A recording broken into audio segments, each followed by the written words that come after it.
Hello, hello.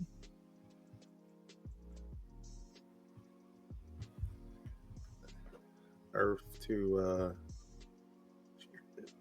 the Spooligans.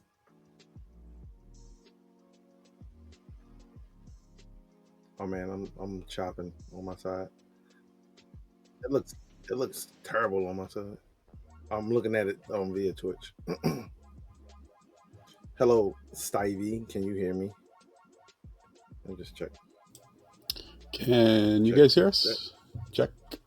1, 2, 3. Check.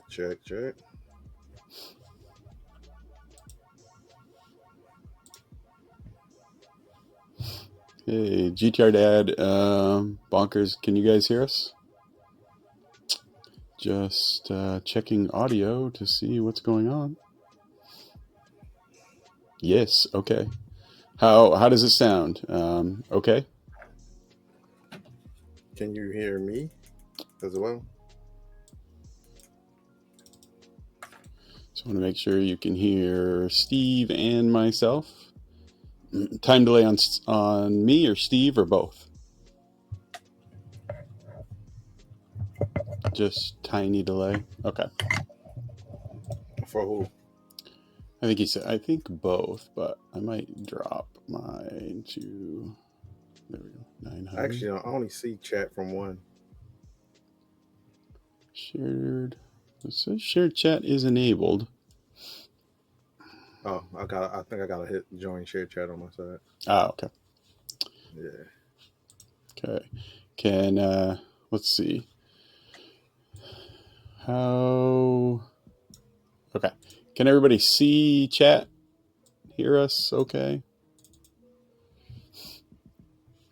Oh, dude, what was that setting? Then you say it was something we had to turn off every time. Automatically optimize my settings. Yeah. Let's do that. Yeah, I turned that off just because of things. So, but how is everybody?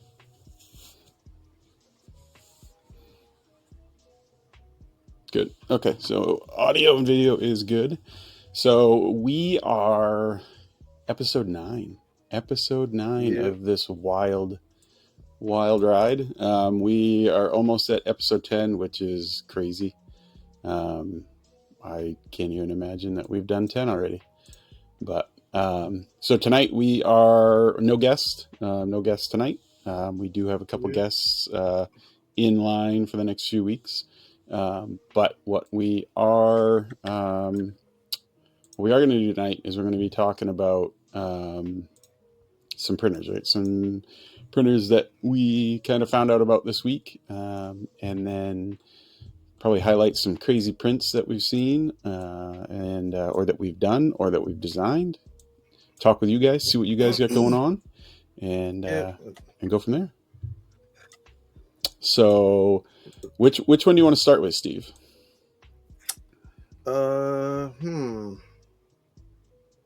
Let's start with the bottom of the barrel, the artillery. The artillery. Okay.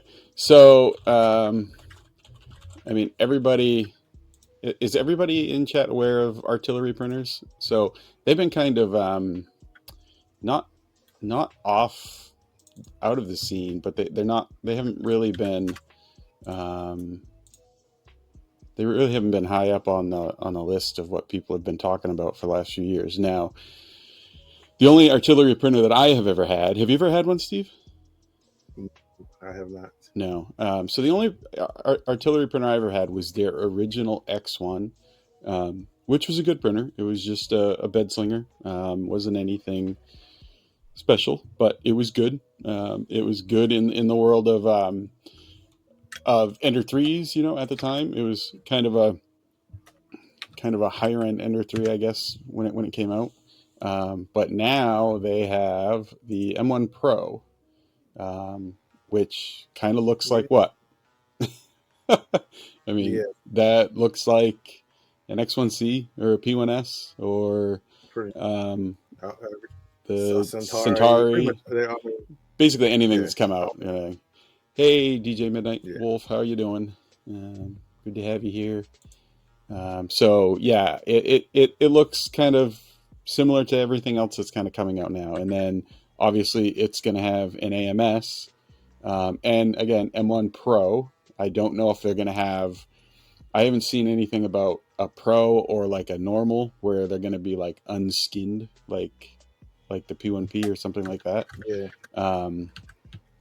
But it seems like it's going to be a pretty solid printer. Now the artillery stuff is usually built well. I mean, the X1 that I had, and again, that was like 4 generations ago for them. I think now before the M1 Pro, they were at the X4. But it seems like it's going to be a pretty decent printer. They keep, I know they've highlighted like on their X posts and stuff. It's always like AI fully automated startup inspection, AI intelligent monitoring system, a lot of AI, but hot end auxiliary cooling. But it has a chamber temperature regulator, but I don't believe it has a chamber heater. Hey, Sean Doan, how you doing? Yeah, I don't think it has a chamber heater, at least that I've seen. No, I don't see one in the specs. Yeah. Now I don't. Oh yeah, hold on. Actively controlled at 60 degrees Celsius to reduce warping. Oh, right here. Yeah. That was the next scroll too. So, well, that's kind of cool. Having a chamber heater is nice. So the hot end does reach 320C, which is nice. Dual-sided PEI, which is kind of, well, they got the cool plate and then a textured side, so kind of standard now. That's the thing. I wonder our cool plates are going to become the new standard. You know what I mean? Like. So, I mean, what are your thoughts? What do you think? Hey, Pete, how you doing? Pete is here. Hey, Pete. Reprinted Pete. Yeah. What do you think about the cool plates? Have you used one yet? I was gifted a couple cool plates from Newmaker. Yeah. Newmakers, their cool plates. I actually like it. It's pretty legit. Like theirs comes in like a dark blue kind of color. And I mean, it's I have pretty nice, different texture on both sides. I have a few of the other. Yeah, I have a few of the BQ, the Cryo Grip, the Glacier plates, and then I just ordered one of the ones from Fadis, the purple. I think it's purple. Can't remember order, but yeah, it's like Eufy. I think it is purple. Yeah, I think it is purple. Yeah, like a light, like a mauve. Yeah, like a mauve. Purple. Yeah. So I just ordered one of those to be interested to try for the P1P that I have left, which also does fit kind of on the Cobra 3, but you get about a 5 mil gap on either side, but it fits front to back. The Fadis Conweb. Yeah, so I don't know when it's going to be here, but I liked that it was purple. So GTR Dad. The Glacier plates are nice. I mean, I haven't had any complaints with that. I when I print PETG with it, as recommended. I'm still at 70 degrees C on that, so it's technically not a cool plate for when you're printing PETG. But with PETG, what I've found is that the second it drops like 10 degrees, it just pops right off, which for PETG is pretty awesome. PLA, I'm usually heating it, depending on what PLA it is, I'm usually heating it between like 30 and 50 degrees. Yeah, dude, with the ones from New Makers, like even with PLA, you gotta wait a second before you're not just popping it right off the plate. Yeah, and I found that with the glacier plates are like that. If you do it, if you run it at like 50 degrees, if you run it at 30, if you run it at 30, I found that you can it'll still stick, but you can pop it off quickly. I've heard people don't even heat it at all, and they print fine, and then they pop right off. But I don't know. I haven't tried it, but I like 30 to 50 at least for PLA. But the other thing with this, so back to the artillery, the other thing I thought is that they're sticking with linear rails, which I thought was kind of interesting because everybody else is going with rods, you know. But I think their X, is it the X? I don't know if the X4 came with linear rails or not. I don't think so. Okay, so yeah, but either way, I thought it was kind of funny that they were going with linear rails versus rods, but hey, keep it different, I guess. But other than that, I mean, it's basically the same as every other, but it is aluminum frame, and I do think it has aluminum panels too. I haven't seen that said, but I do know that I saw someone mention it on a post. But let's see. And it does have carbon filter, internal and external. But I didn't see whether if there was any. So they've been touting AI with all of this. Now, I don't know if this is all. I don't know if the internal and external filter is controlled, so where it'll like automatically filter internally with certain filament like ABS or ASA, and then automatically filter externally if it's PLA, so you don't have to like keep the door open. I haven't seen anything on that yet, but I mean, they also released pictures of their MMU. Yeah. Like, is MMU the general term for it now? Well, I mean, AMS? I hear everybody just say AMS, but that's kind of like, if you say AMS, you're kind of you're implying bamboo. But MMU is kind of Prusa MMU. Prusa, so it's like Googling. You know, at some point we're gonna have to like come up with a general term. Yeah. So I have heard, and I have used the term, and I've heard other people use the term, is multicolor unit or a multi-material unit, and that's. Oh man, that's so gross.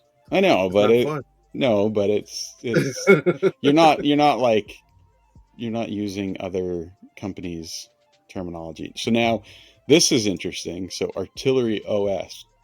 My guess is that I think we should call it an unspooler. That's what we should call them. An unspooler? Yes, we should. An unspooler. It makes perfect sense, right? A multicolor unspooler. Unspooler. So, yeah. Yes. So kind of like our podcast. Yeah. Yeah, we'll just inject ourselves into all the. Yeah, we're a multicolor unspoolers. We are. Hey, Tech Cheaper. Hey, Big Jano. How you guys doing? Hey, what's up, Tech Cheaper? Welcome. So for those of you that just came in, I think Wazzy's here. We're just talking about some printers that have come out. One being this Artillery M1 Pro. Another kind of Core XY P1S X1C. Now you can say Centauri Carbon. I mean, they're all kind of similar now, but this is interesting to me. So Artillery OS. So they're kind of going like Creality OS or yeah, no, and I mean, I'm guessing it's probably just Clipper, but who knows? It's so irritating though. I know. I just call it Clipper. Yeah. Like it's okay to have like a fancy front end to it, but call it Clipper firmware. And I'm I don't guessing think they understand that if you just made something completely open source and just use Clipper, like you'd freaking win. Yeah, You yeah, know, because like people would love it. Because people will love it. everybody in the community would salute you for it, but anybody who has no clue what you're talking about wouldn't care either way. But they're So making the machines that we would want. yeah, You know what I mean? Like those people don't even know what a tool changer. I say those people, it makes it sound really bad, but yeah, like they have no clue what a tool changer is. So to them, it's not. None of the specs are important. You no, know.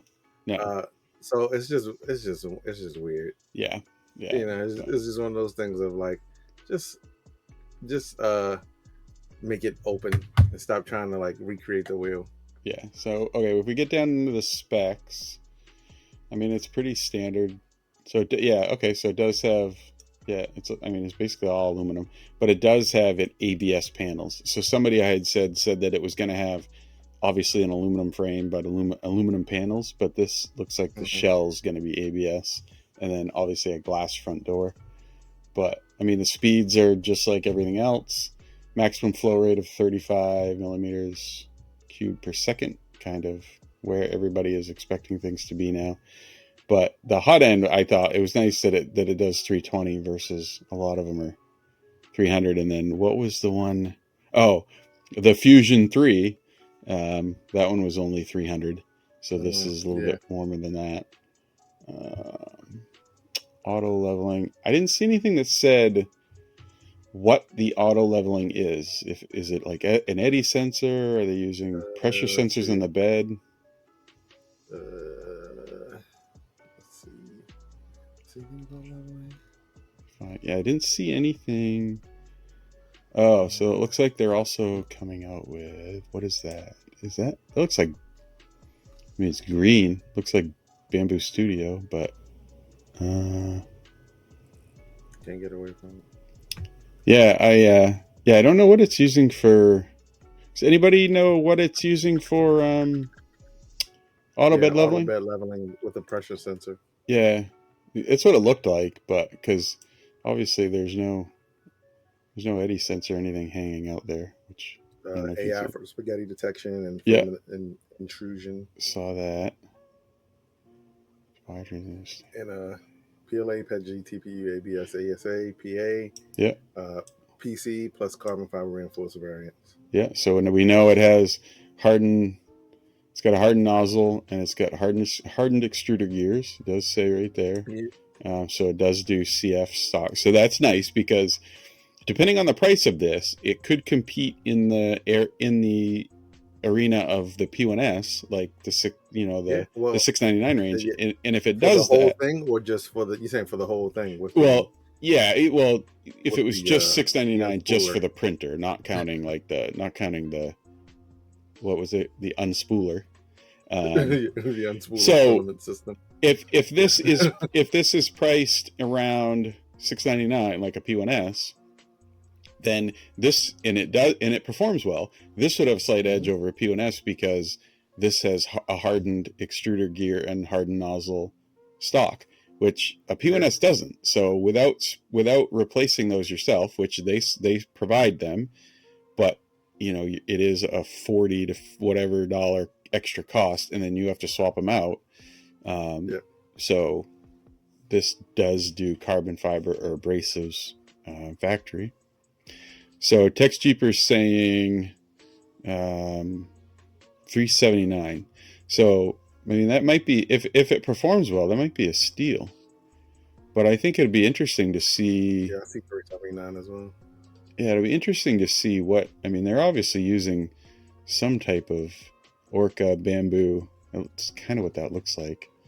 I also feel like right now you have to like get it wrong on purpose. You know what I mean? Well, let's see. Buy now. You have to do too much in order for it to be wrong. Yeah. Like it's kind of like we're back into the Ender 3 era when everybody was making clones of Ender 3. And it's like you have to just go above and beyond to like mess it up. Like just copy. Don't do anything special. Make your special stuff, some of the, maybe, the motors that you're using, or well, I think source or something. I think where someone could get ahead is like we said before, I think if someone could put out a solid machine that was just clipper, right? Like clipper, yes, and straight Orca, like vanilla Orca. Yes, but we've put out these banging profiles for this printer in regular Orca. Like I think somebody could really like make a name for themselves, because I don't understand how they don't understand that. Like I mean, I hear a lot of the other side of it that is like, oh, well, they want control, they want to be able to support it, well, nothing says that they can't support regular vanilla clipper or vanilla Orca. Like they can support that. They just want to have a little bit more control over it. And I just don't agree with it. I know there are some people that will always say the bamboo ecosystem or the environment or the ecosystem or the Prusa ecosystem, has its benefits, and it does. There probably are some ways, but I would like to see, I'll say the Infomec TX. Mm-hmm. Never took off. It was a $299 printer, a $300 printer. It's the same company that makes the Flying Bear printers. Flying Bear, yeah. They have a version of it too. So the Infomec TX, though, if you buy that comes with probably the best out-of-box vanilla clipper profile I have ever seen on a printer. It is perfect. The unload and reload of filament, the everything in it, and then the UI of the screen, it's very, very good. And it comes with just an Orca profile. How do you feel about the printer in general, though? It's amazing. It is so good. It's like Centauri carbon good, but it's just not. It doesn't have a big name behind it. Like it never got the push to like, and they didn't do a good job marketing it. I was a fan. I was a Flying Bear fan. I think I can't remember where I saw it, but I know that Fedor had the Infomec, and I'm like, when I'm like, that's the one that I'm probably like, if he starts to like offload some machines, that's probably one of the ones that I'm like, hey, let me get that Infomec. It's really good. now it did after it came out. There was some issues. It was I got it $299 free shipping. Shortly after that, so I did it like a YouTube unboxing with it, and a lot of people bought it after that and were like, oh, I watched a video and I bought the printer. And then shortly, like within 3 to 4 weeks after that video, a lot of people started reaching out to me saying, well, it's $299, but now it's like $60 shipping. So they did add shipping shortly after. So at that point, I couldn't say it was a $300 printer anymore. It was now $360, and then with tax, it was like $380. So, but still, even for $380, the printer is worth it. Its only downfall is that it's like a true 220 by 220, like not a 235. I mean, that's the K1. The K1 is a 220 by 220. Yeah, so it's not the biggest printer. Like having the 256 or the 250 by 250 that you get with the Centauri or the Bamboo, having that extra 25 millimeters on either side does make a big difference. But yeah, so it's interesting. It probably depends on like what you're printing. You know what I mean? Yeah. Like for me, most of the stuff that I'm making, it's like my own stuff, or like very seldom am I using the whole build plate. Yeah. So like 220s don't bother me at all. Only time it bothers me is like if I'm doing maker chips or something like that. Something where I want to use the whole build plate for a bunch of individual things. But, yeah. I tend to design some bigger stuff. And I have found that a lot of my stuff that I do, it require it. Sometimes I can get it to fit on a 220 by 220 angled, but sometimes it's still like there's like, I need like 15 more millimeters. So I do like having the 250. My sweet spot is like, I like a 300 by 300. Like that's where I really think like all printers should just be 300 by 300 minimum. And then I also like having like the 330 by 330, like the X Max or 350 for the SEO. But I think if I were a company designing a printer right now, I would make it like 305 by 305, and that's where it would be. Yeah. That would be like my small printer. But is he a small printer? Well, like my standard size printer. Like maybe I would do like a 220 by 220, and that would be my small printer. But Core XY, correct? Yeah. That's what you're saying? Yeah. Okay. But yeah. Hey, Tech Jeeper. Yeah, man. I see. Yeah, Cookie Cat's coming out. They confirmed ASA. Which is cool for their stuff.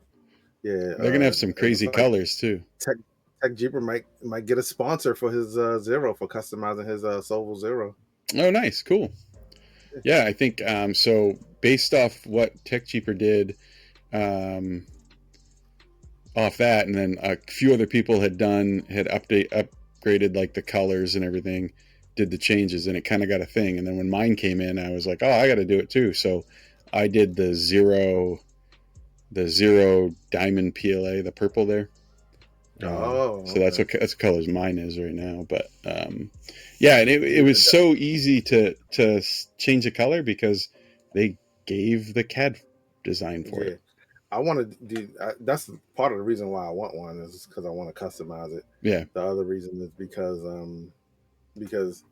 I want a smaller printer to kind of just take with me everywhere. Yeah. I know you said it's a monster. It's dense, and by that, for its size, it's pretty heavy. But I think you could put a nice handle on. Like you could design a really cool handle for the top of it and carry it around. Like if you had something like it's a small compact thing, but when you grab it by the bottom, it's got some heft to it. Hey, that's what she said. Yeah.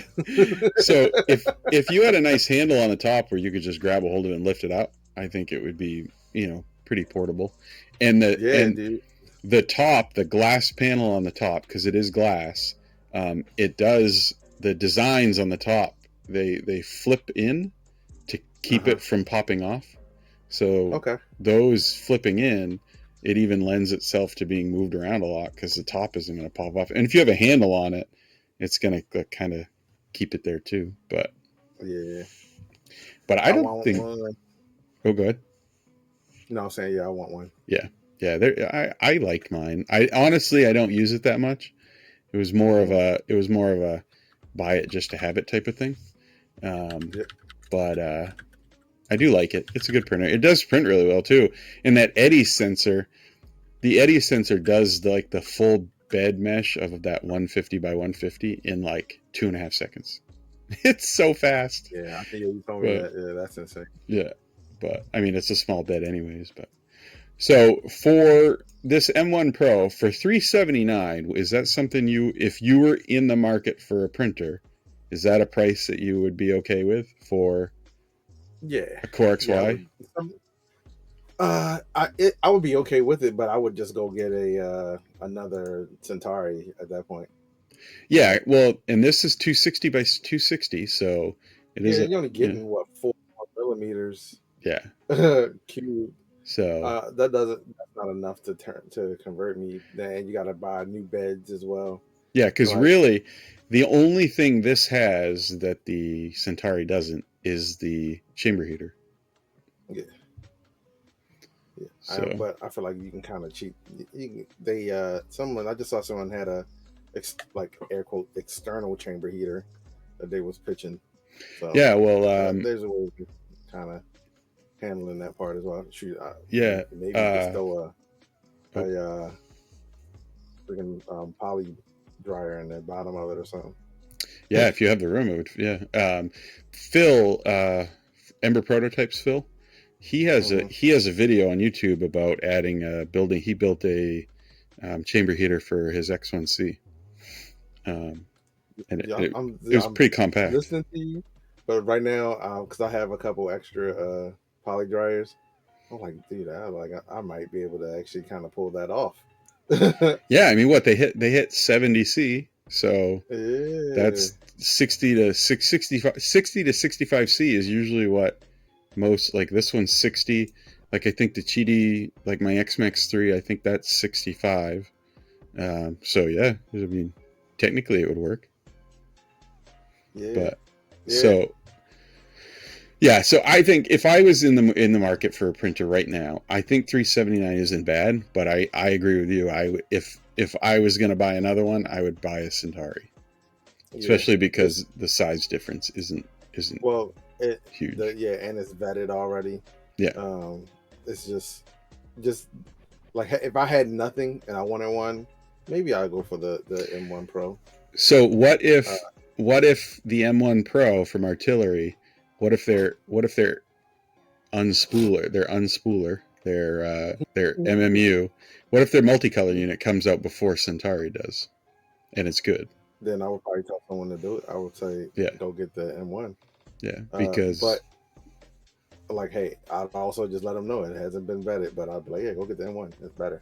It's a better option money wise, not a better option machine wise. Yeah. If they've done nothing stupid to it and made it just followed, air quotes, followed the rules, then it's at least comparable to a Centauri and a P1S. So yeah, because we have Tech Cheaper says it. He says it too. I wonder if Elegoo will have the AMS out before Artillery, so that could be a factor, right? So if Elegoo, that's the biggest factor, at $299 for the printer comes out with the AMS and it's good,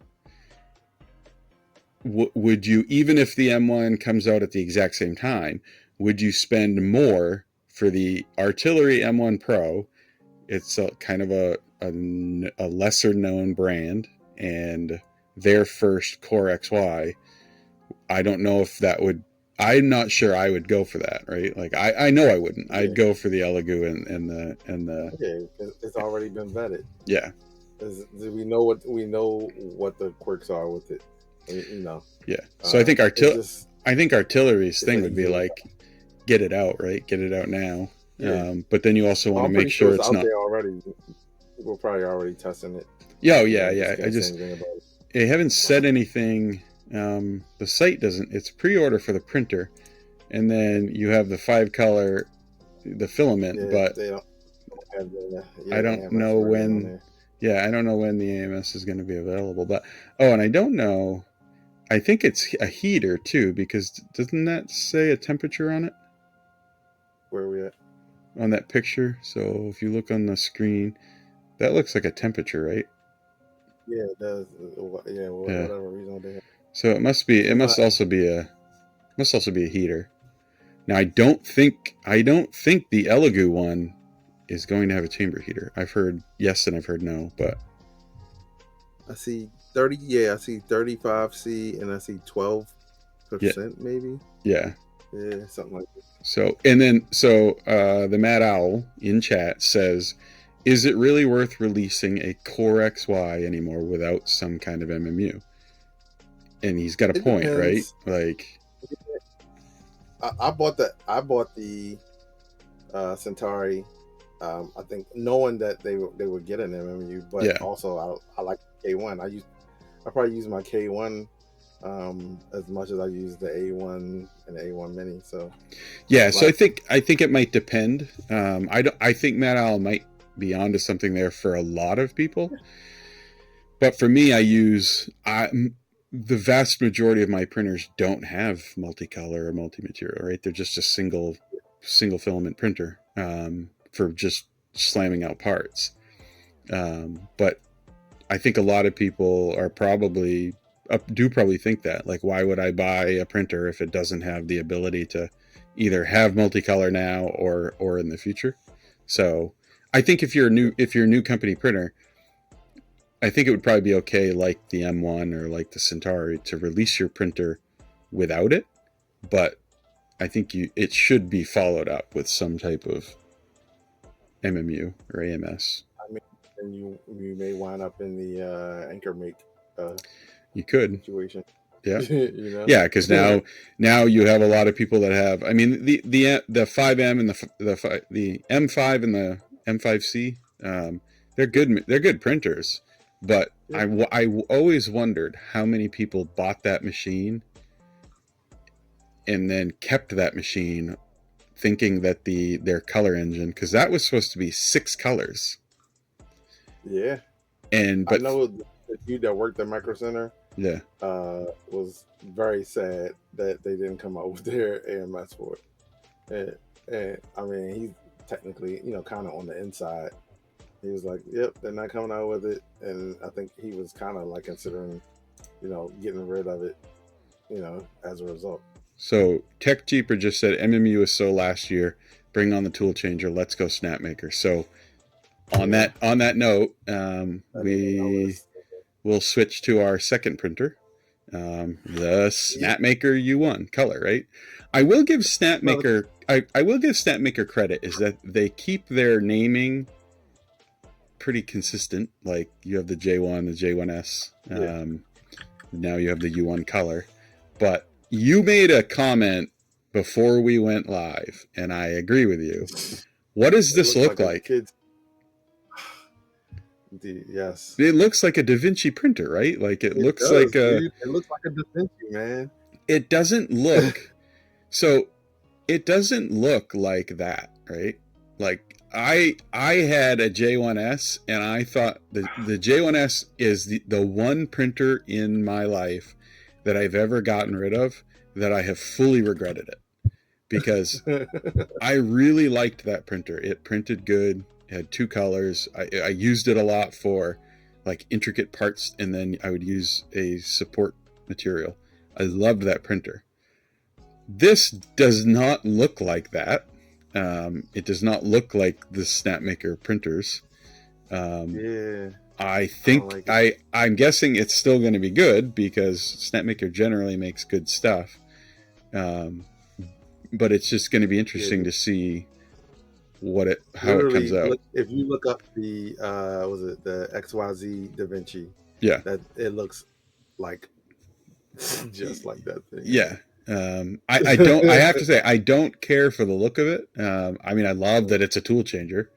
And again, if it performs well, who cares what it looks like? I mean, the X-Max 3, the X-Max 3 is one of my favorite printers of all times, and that thing's ugly as sin. That's why I turned it into the Fallout printer, because stock, it was just ugly. So as long as it performs well, I don't care what it looks like. But I just don't think it looks. It looks more toyish than I'm used to seeing Snapmaker's stuff look. I'm not gonna lie, I'm a little bit superficial with the printers because I'm like, well, it's kind of that art side of it, right? Yeah, it's just like I don't like how it looks. I'm just gonna be upset. Yeah, like if it's an ugly printer, I'm like, this is ugly. I don't want anyone to see it. It looks like there's a lot of plastic on this thing. You know what I mean? It does, yeah. It does. And again, I don't know if those are just white aluminum panels or it looks plastic, especially with this like bump out around the spools there. It looks like a molded piece of plastic. Who knows? Don't get me wrong. I'm excited about it. Yeah. But it just... So it looks juvenile in a sense. Yeah, I'm excited about it. I have 2 concerns. Well, not 2 concerns. I have 1 concern on price because I loved the J1S, but Snapmaker stuff is not known for being inexpensive. So the price, the price gets me. And then the other thing is that it's 4 colors. It's another 4-color machine. Like, I don't get it. Put a fifth tool changer on this. Like, why is 4-color like the thing? Because Bamboo did it, and like, what's less original than it's such a headache that like companies can't. Here's the thing, especially in a situation where you have the spools attached to the machine. Yeah. It would be hard to get that 5th one on there. If you throw it on the back, I don't think anyone would be mad. No. The issue is, I can understand if you're selling, a unspooler filament changer. I'm gonna just keep pushing that. I can understand if you're selling that, because then it's like, well, to me, I feel like 5 is the magic number. Yes, I do too. Yeah. Yeah. But now I got to buy 2 of these just to get to 5. And I think that they realize that, and they're just going to stick to 4. But I also feel like some people will just be like, well, I'm not going to spend another $300 just to go to, just to get that 5th roll in there. I'll just make it work with 4 and swap out or something like that. But I like if you bring that 5, 5 filament changer, like I felt like the K2 Plus, like, dude, as big as that printer is, like your filament system on top looks like a little top hat on the top of it. Yeah, it should have been 5. I think it should have been 5. I think, and I've heard people say, oh well, like if they started giving you 5 color print AMUs or AMSs, you're going to want 6. And it's like, no, it's the reason why I want 5 is that the vast majority of models that I design and print multicolor, or that other people design that I want to print multicolor, more often than not, 5 colors is where it's perfect. You can do it in 4. You can print it in 4, but it never looks as good as the designer intended it to. It doesn't. 5 is the magic number. Yeah, and it's like, because like if you think of a model, right, you have hair, skin, shirt, pants, shoes, right? Yeah. Hair, skin, shirt, pants, shoes. You have 5 colors just in like the basics of a body, and so it bother it's 5. Like, do 5. The other thing that I think is that depending on when this is released, if this is released at the same time that the Index is released, I'm buying the Index and putting it on my SV08 or any other printer before I'm buying this, right? So will the Index potentially affect how many people buy this? Because I can guarantee you that this is not going to be an inexpensive machine. I don't think it will. I think people who don't want to build a printer, they're gonna easily go with this instead of the Index. Yeah. Just because it's just gonna be easier and less work. They're just kind of like, I got a tool changer, boom. Yeah. And it is what it is. Especially if like your overall cost once you're done kind of equals the same price. Yeah. As the Index. Yeah, I think people are gonna like, if the Index is cheap. But if it's going to be roughly the same price, people are probably going to go with this, even though it's ugly as all get out. So, and that was my. He said that 5 is unlucky in China. Prove me wrong, yeah. So, well, GTR Dad will know. He spent some time in no, not you. You were in Japan. That's right. Who's been in China? Is 5 really an unlucky number? I have no idea. But so wait. So Tech Cheaper says, is this Snapmaker's? This is going to be a Kickstarter? I hadn't seen anything about that yet. I don't care for Kickstarters. It bothers me. If you're a new company with a new printer, then I'm fine with it. But if you're an existing successful company and you're just putting out another model of printer, you shouldn't be doing Kickstarter. Snapmaker should not be doing Kickstarter. A lot more. Yeah, I mean, we've seen that a lot more, especially after the UP. We've been seeing it. Made 45 million. Yeah, everyone's going to be doing this. Like, just get ready because this is how it's probably going to go from now on. But so in this too, this is another thing that I'm not so based off the images that they're showing in this. I don't see the 5 times less filament, right? That's not 5 times less filament. That's a big old prime tower. You're comparing it to the box turtle. Remember, they showed the little video where it's like how long. Yeah, that's ridiculous. How long it took to print versus a box turtle, like a Voron with a box turtle, and it was like it only took 5 hours on our machine, and it took 30 hours on a Voron. So yeah, based off the reference images that they're showing. That's not 5 times less filament than in basically any other multicolor printer out there. Yeah. I don't know what, And again, I don't know what they're comparing this to. So print time, saving 44%, 58% filament, based against what? I don't know. I don't think that companies need to play this game. No, I just don't think you need to exaggerate. They're already winning. You already have the name, and you made a tool changer. Like, you don't have to do anything else except for get rid of that plastic around the top of it. Yeah, and like I get like it's a tool changer, right? So you're not pooping. So you have supports, and then you have a prime tower. So, but it should be right in the realm of what like the Prusa XL can do. So yeah, it's going to be less filament than the Ace Pro or the K2 Plus or the Bamboo. But yeah, it's just I'm excited. I've been when I was talking with Joel on Meet the Polymaker. At the end of that, the one thing he asked me, what do you want to see? And one of the things that I specified was, I want to see a out of the box ready, low cost tool changer. Now this appears to be an out of the box ready tool changer. Now, whether or not it's going to be low cost, who knows? I'm guessing it's going to be lower than a Prusa XL. There's a lot of plastic on this thing, dude. It has to be low cost. Yeah, because you figure so the J1S, this one's IDEX, and this is a heck of a built machine. Like it's all metal. It's a nice machine, and it's good size, and that's $1,200. They're $1,199.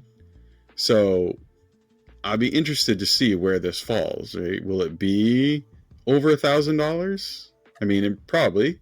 I'm guessing. Here's the thing: it probably has to be more than the J1S, or else you've killed the J1S. You know what I mean? So it kind of has to be more than the J1S, because this machine basically takes the place of it. So you're going to be also. I bet you're going to be 15. I think you're going to be 13 to 15. Yeah. It has to be. Like, I hope that they go crazy and just like make it like dirt cheap, $800 or something. Yeah. I mean, I think just to win the current fight. You know what I mean? Like, if they just came in and was like, hey, we're gonna make it this much. And I do know that they're the groundswell. There are I've talked to a lot of people where they say $1,000 is their break point, right? Like if a printer is beyond $1,000, it's just out of their reach, right? Like that $899 price range is where they max. But again, this isn't for everybody. Yeah, I mean, something over $1,000 is no longer like a hobbyist printer, right? Like you're making an investment at that point. Yeah. So for most people, it's going to be something that's going to hopefully make you money, or you just have money and you don't mind spending it on now $1,000 printers. How about this, right? All right, this is called the U1, right? They maybe they're working on a bigger version, a U2, a U2 or U1 Pro or something like that. That would be interesting. They do a U2, Bono might sue. All right, I know, right? Yeah, so that would be interesting to see though. Like if they went with like like this is the first entry into the tool changer market, and if they come, right behind that with the, 350, basically give you the machine that Bamboo should have given us. Yeah, I say us like I would have. Yeah, anyway, but give it, the machine that people thought Bamboo was gonna make, especially after he hyped it up from Form Next. He's like, you're going to do something so different. And everyone was like, this is crazy. And he's like, we put a laser and we put a marker on it. Yeah, I mean, it was, for me, it was super disappointing. But dude, I like... To me, the funniest thing to me was, like, I said, they should also have put, like, a spoon holder on it so that you can, like, use it to cool your soups. Yeah, you put in the G code and it just goes around. Just stirs your soup for you. Yeah, heats it up with the bed. Dude, I'm all in on that. Yeah, so keeps it warm and So GTR Dad had a good one. The U1 Ultra. The U1 Ultra Color. That could be that could be the 5. I like the sound of that. Yeah. Yeah. Snapmaker, if you're listening, which I know you're not. You mean, so no, they watch all the time. They told me that. So they're avid watchers. Do you think this should have been silver like all their other printers? No, dark gray like K2 Kevin likes. Dark gray. K2 Kevin gray. Yeah, dark gray.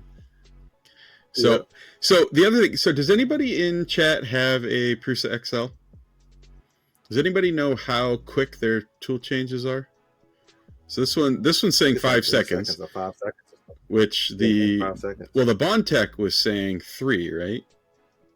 3 second changes. Yeah, the XL is either 3 or 5 seconds. I can't remember. Yeah. So I mean, it's a fairly quick. You had one job.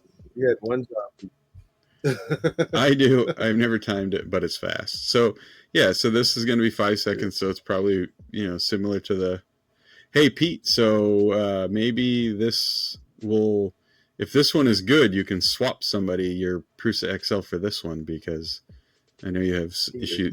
He's had some issues with his XL, but you've got 5. You've got 5 and 4. So now the cool thing about the XL that I do like is that you can have 2, 3, 5. Like that is kind of that's a cool thing that they did. So that would have been kind of neat here. If they offered like a lower cost one where you could have like 2 and then add 2 more, just to get into entry. Like if you could buy it and get into it at a lower cost and then add the other ones as you go. But so the other cool thing about this is I think it's using an eddy sensor.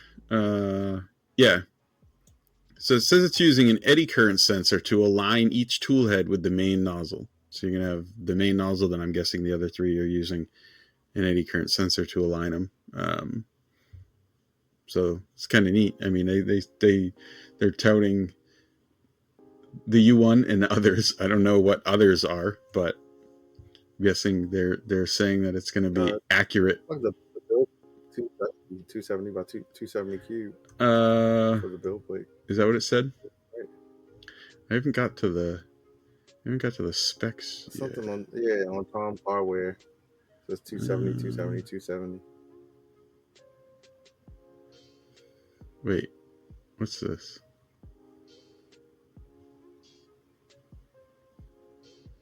Helping makers roller. Okay, so they're 3-in-1 machines. I saw the 3-in-1 and I was like, wait a minute. So they don't have a specs. It's a laser. Yeah. They don't have they already have the lasers. So they don't have a specs sheet on this page. Yeah, so it's still the same. It doesn't look big, but per second. Well, you figure that's two spools. It's got to be like 260 by 260. Maybe it's hold on, let me see. Let me open up this Tom's hardware article. Yeah, so TechJeekper says he loves his Artisan 3-in-1. Yeah, I've used the Artisan. There's a few schools in our area that have them, and they are good. The CNC part of it works surprisingly well. I mean, it's not like crazy powerful, but it does work. It says it looks bamboo size. Yeah, I mean it. Wait, can you see? Let's see. There's a picture there that looks like over teaser. The build volume is 270, 270, 270, making it a little bit bigger than the Bamboo X1C or P1 3D printer. So 270 by 270. Huh. Well, that's a good size. On Tom's hardware. I mean, that's a pretty decent size. And it's by Denise, and I trust Denise. Yeah. I mean, huh?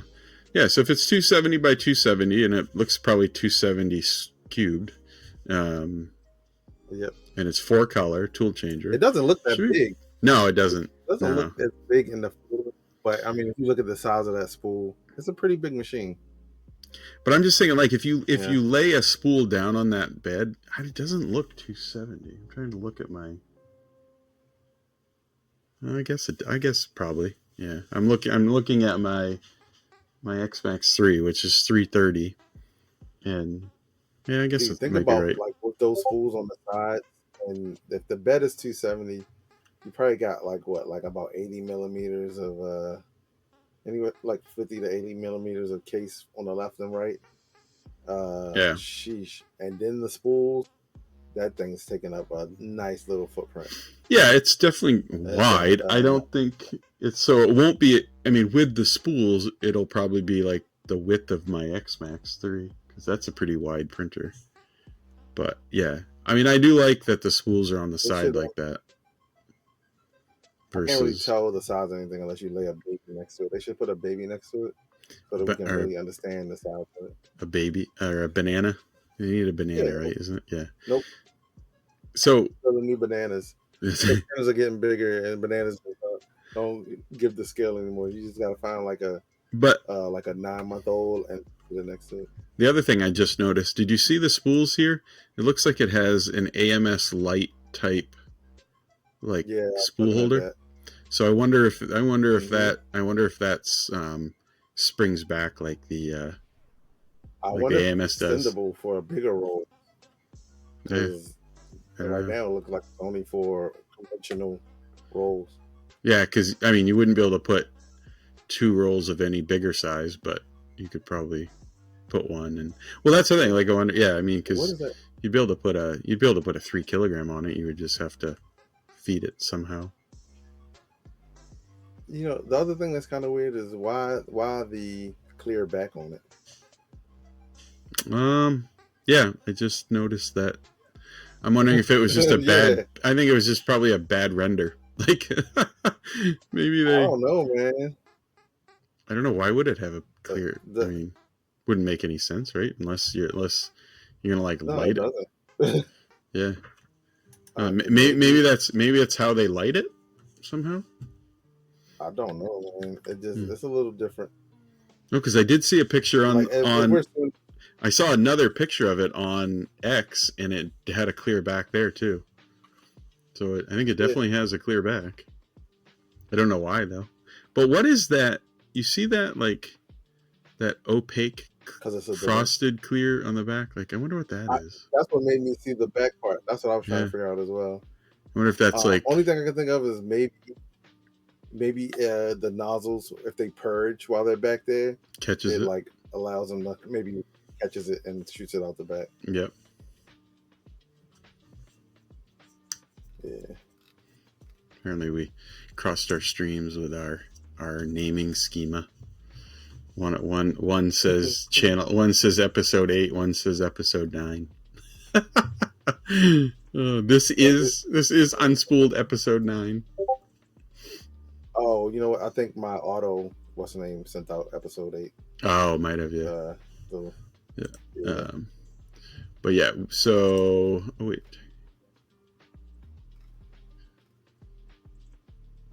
Or Midnight Wolf is from the past. He's a time traveler. Midnight Wolf is. So yeah, okay. Let me go back to. So I think we've seen. In the time travel. I mean, I think we've seen everything in the Snapmaker that we're aware of now, right? Like, has anybody else heard of any other stuff? I know they've released, but I think everything that they've released has been. So wait, what's this? Oh crud! Wow, that was loud. That scared the bejesus out of me. That was so loud. Sorry about that. That blew my ear. It wasn't that loud, but it just scared the crap out of me. It blew my eardrums. So yeah, definitely clean. Yeah, so yeah, that is like a purge. Did you see that back part, like where the nozzles sit? So, but it also does look like it has those like the little flipper wipers, the little silicone knobs of the wipers. That. Why does this Voron look so dusty? No, yeah, and they have the. I like that they're going after the box turtle. Like, really? Right? Like, the box, really? Like, of all the things you're going to go after, you're going to go after the box turtle? Come on. Okay, so... That's hilarious. Yeah, I think... Let me get out of this here. Exit. Yeah. So, I don't know. It'd be interesting. I'm excited. I think I will probably pick one up just because I like tool changers. I mean, I've been building a tool changer on my SV08 forever, and then the Bondtech came out, and I kind of stopped doing that because I wanted to put the Bondtech on it, but and I still have a box turtle I got to build too, but I might be interested in picking one of these up. Like, I would like to have an XL, but I'm also not going to spend $4,000 on an XL. Yeah. Like, that's the also one. I think that any innovation, air quotes, is good innovation. You know what I mean? Yeah. So like any competition is good competition to an extent. So it's good that they have they're entering the market. Like I said, I just wish that like they would actually push. No one's pushing the envelope. They're just stepping up to the table. You know. Yeah, it's just kind of real advancements. Yeah, more of the same. Like I said, I just would have liked to see. I'm okay with all of this, other than I don't really care for the look of it. And then I wish it was 5. Yeah. I wish it was 5. But again, maybe they couldn't. As much plastic on it. It looks plastic. It does look, yeah, aluminum. But if that plastic results in them being able to keep the cost down, I'm okay, as long as it still works well. As long as it still works well and it's repairable. Yeah. Now, if that plastic doesn't do that, and if that plastic doesn't keep the cost down, and they're still trying to like charge an arm and a leg, because I feel like with that plastic, you kind of go sub, let's say at least 1,500, sub maybe 1,000, with the amount of plastic that appears to be on it. Yeah. So it's a lot. It's definitely not standard to what they are. Like Snapmaker stuff has always been metal, aluminum. Yeah, and heavy. And that's what I'm saying. Like, I feel like maybe they're trying to kind of Elegoo this whole situation. You know how Elegoo came in with the $300 printer, and it was like, whoa, wait, well, why is it this cheap? And it still has tons of metal on it. It's a good printer. Maybe they're just trying to do the same thing, and they're like, hey, wherever we can, let's use plastic. That way we can come in below the conventional price of a tool changer, and maybe shake some things up. Yeah, and I hope. I mean, I would love to see it below $1,000, but I would guess it's going to be 1,500 plus. Like I like you, because I think it's going to be more than the J1S, which is 1,200. They drop it $50 every once in a while, so it's like $1,149. But I think it's going to be 1,500 plus. But which, again, even at 1,500, a 4-color tool changer, it's probably worth it, as long as it's good. But yeah. So the other printer that we had briefly talked about, so I had looked at it about a week and a half ago, I guess, is when I first saw it. So this is a Kickstarter, an unknown brand that nobody knows about, and it is weird as all get up. So it is called the Praxitron. They have 2 versions of it, the Praxitron and then the Praxitron. It's hard to say. I want to say positron every time I say it. So the Praxitron and the Praxitron XL. So the regular one is 250 by 250, and then the XL is 350 by 350 by 450, which is a heck of a big machine. And they are basically an IDEX bed slinger, but it looks weird. Like, that is an odd looking printer. Somebody, when I posted it on X, somebody came back and said that it looks like a Chinese warehouse had like a futuristic looking coffee maker that they couldn't sell, and somebody like retrofitted it into a printer. Like, it's just weird. And like, look at the size of that screen. I think it's a 7-inch touchscreen. It's got an iPad mini on it. Like, that's a massive screen. And then, did you see how they matched the printer with the background?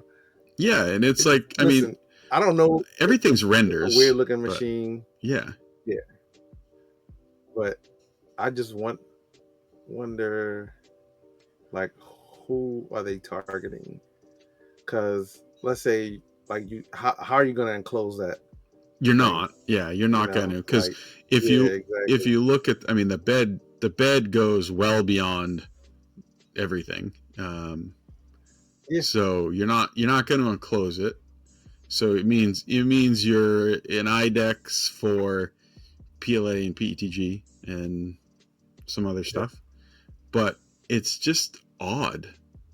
And then the other thing is too is that like the tool heads are the whole things are swappable. So if you come down here a little farther, there is a video. Oh yeah, and then they're touting like, a 0.4 nozzle for the walls and a 0.8 millimeter nozzle for the infill. Well, that's nothing new. I don't know why that's like a thing for them, but who's offering it as in one print? What I think that's what they're saying. They're saying that and the different. Yeah, I mean it's something. I mean that means they got their own. I'm guessing they must, but I mean I've done years ago. People were doing, and I've done it. We did larger nozzles for the infill on IDEX machines, so it's nothing new. I mean I haven't seen anything about. It does say Orca at the bottom though,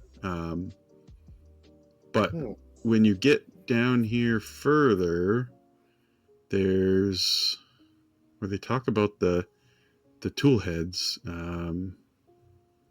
So the tool head is like you pull the whole tool head off and then plug a new one in. But see, this looks that looks like a weird. It almost looks like RepRap firmware ish. I don't know. It's definitely an odd firmware. I don't know if it's RepRap or not, but filament detection. But yeah, right here.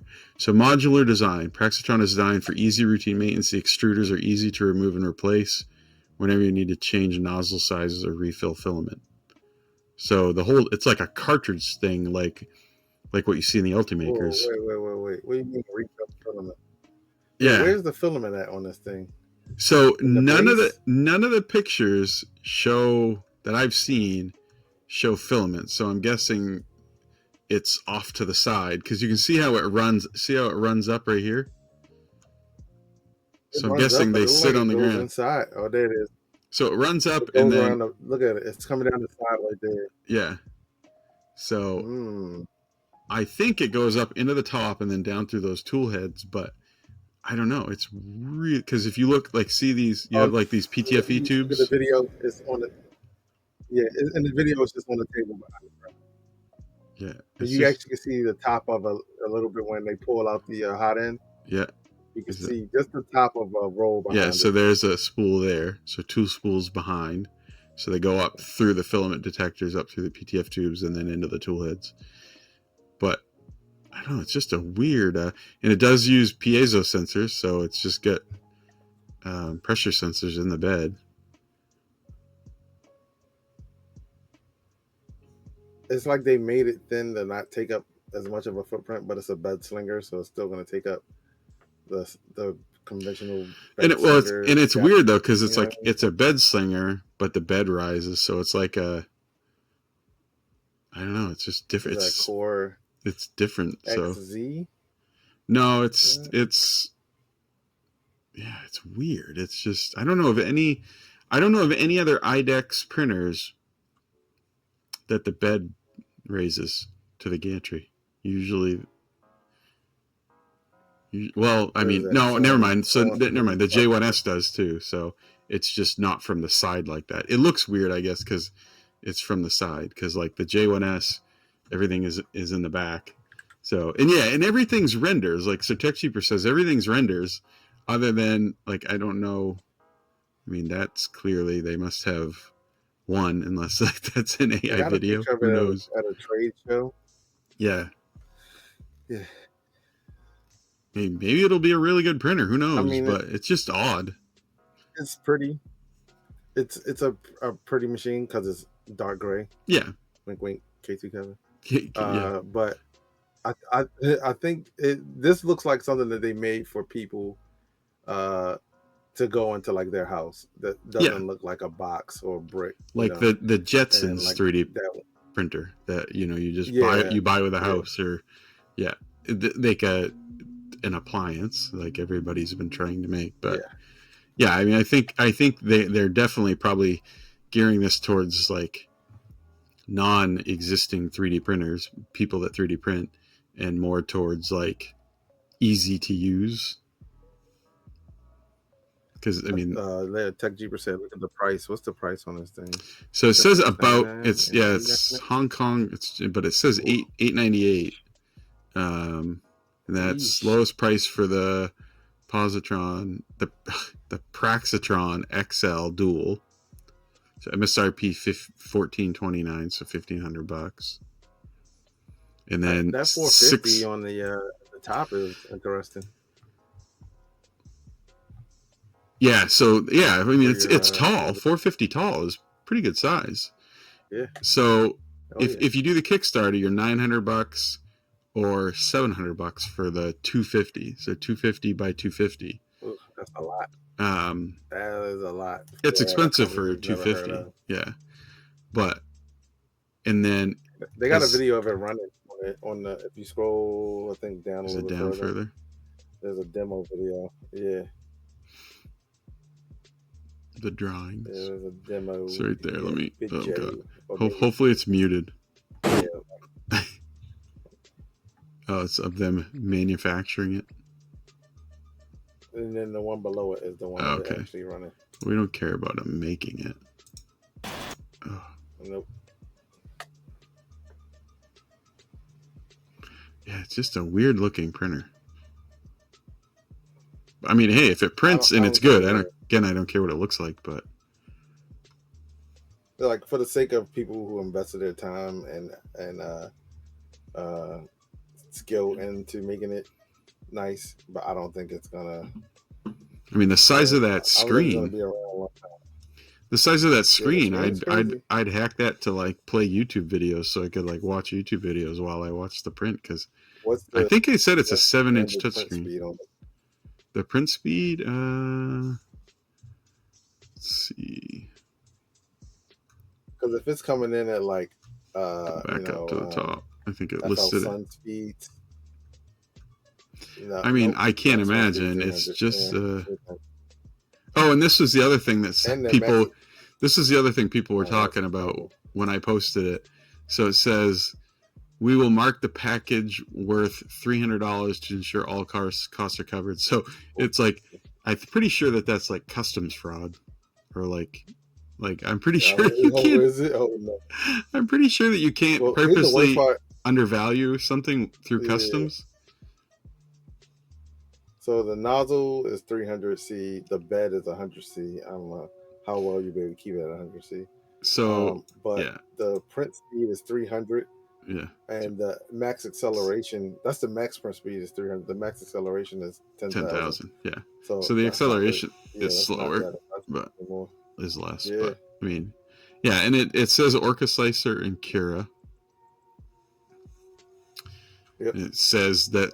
I mean, it's quiet, so it says less than 55 decibels, which is pretty small, or pretty low. Did it have a camera? Yes. Obviously Wi-Fi, safety sensor. But yeah, it's just weird. I mean, I caught it. I was looking at something else on Kickstarter when I caught it, and I was like, this is weird, but. I don't know. I think it's over. I think for what it is, it's overpriced. I don't think if it's good. I mean, I don't think that is bad for a 350 by 350 by 450. But I'm not sure for this odd looking bed slinger, I'm gonna pay $1,500. Like, there's a whole host of other machines out there that I would pay that money for.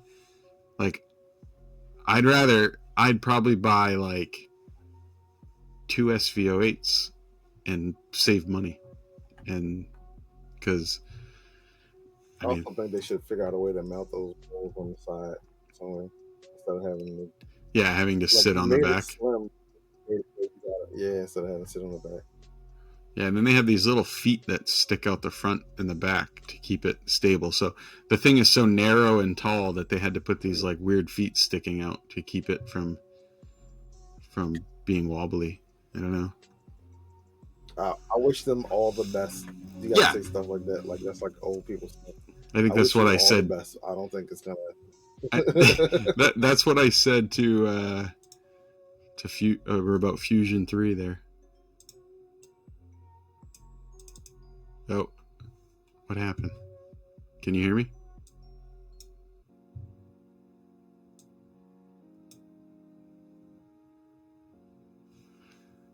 What just happened?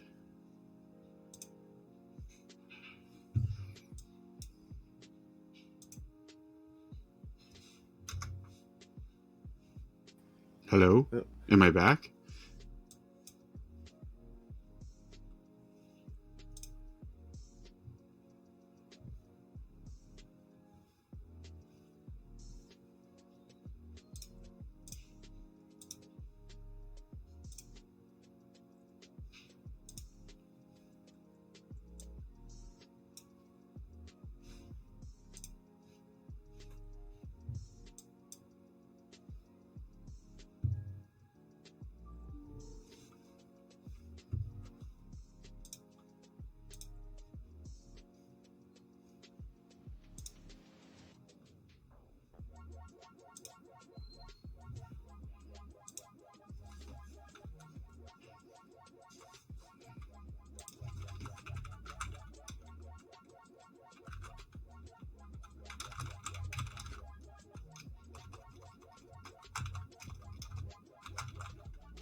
Hello?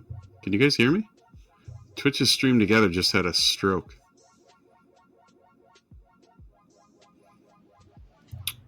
Can you hear me? Hello? Yeah, I don't know what happened. Twitch's Stream Together just like crapped out on me. I can hear Steve now. That was weird. Can you hear me? Yeah. Yeah, it was like Twitch's Stream Together just had like a stroke. I don't know what happened. What did you ever go? I still was live. Did you? Yeah, no, it never dropped the stream. It was just. Oh, okay. Yeah, it was just. Well, sorry about that, guys. Thanks. So now they can hear me and you, Steve, but no video on you. So. Yeah, I gotta get back in the Stream Together now. Yeah, that was weird. Yeah, it just Twitch's Stream Together like reloaded the second I killed that screen share, which is weird. 1 second, I'm on hiccups.